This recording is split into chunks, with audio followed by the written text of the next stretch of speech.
Pada tahun 2004 dahulu, ada seorang pekaji, dia buat satu kajian yang mana dia nak melihat berapa ramai umat Islam di Malaysia yang tak solat. Selepas habis kajian tu, hasilnya adalah sebanyak 80% umat Islam tak solat. Itu baru tahun 2004. Sekarang dah 2018. Mungkin meningkat, mungkin menurun, wallahu alam. Tapi ia sangat menyedihkan. Solat ni adalah perkara yang sangat berat dan sangat penting. Sehingga tahap di akhirat, perkara pertama yang akan ditanya adalah solat. Dan pentingnya solat ni sehingga penulis kitab Fiqhul Manhaji, iaitu Dr. Mustafa Al-Bugha dan lain-lain menyebut, orang yang meninggalkan solat kerana mengingkari hukum wajibnya atau sengaja mempersendakannya akan menjadi kafir atau terkeluar daripada agama Islam. Allahu Akbar. Maksudnya apa?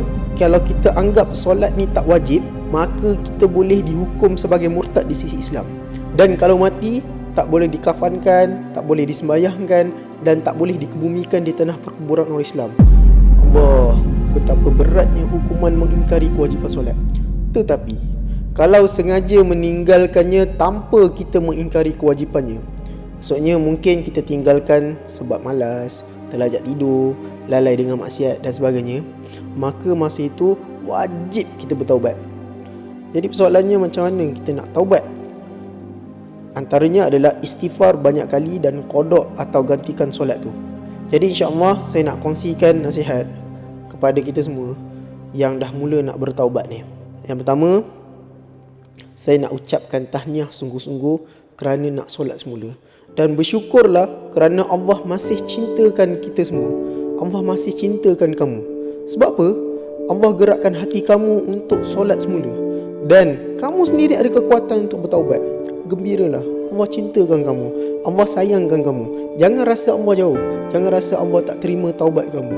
Ketahuilah, apabila kita mula rasa bersalah dengan dosa, walau banyak mana pun dosa kita buat, berjuta kali dosa besar yang kita dah lakukan, sebenarnya itu tanda Allah sangat dekat dengan kita.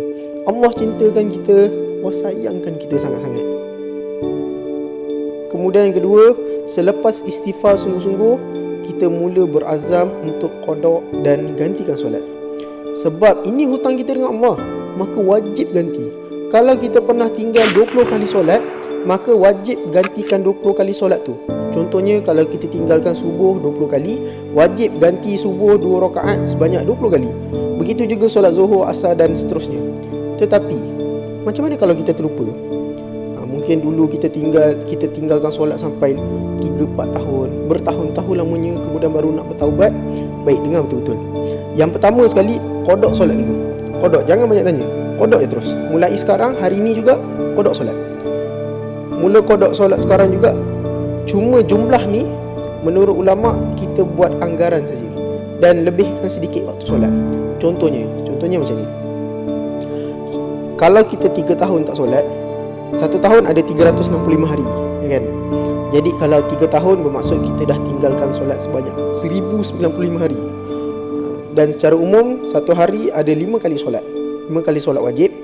Jadi kalau 3 tahun tak solat, anggarannya sebanyak 5475 kali solat yang wajib kita gantikan.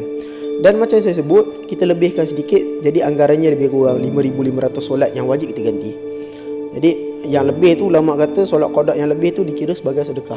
Kemudian macam mana nak tahu kalau dah terlebih? Kata Ustaz Zaidrus, kalau kita dah qada solat melebihi solat fardu yang pernah kita tinggalkan, insya-Allah Allah akan hadirkan satu perasaan di dalam hati kita yang meyakinkan bahawa solat qada kita dah cukup, insya-Allah.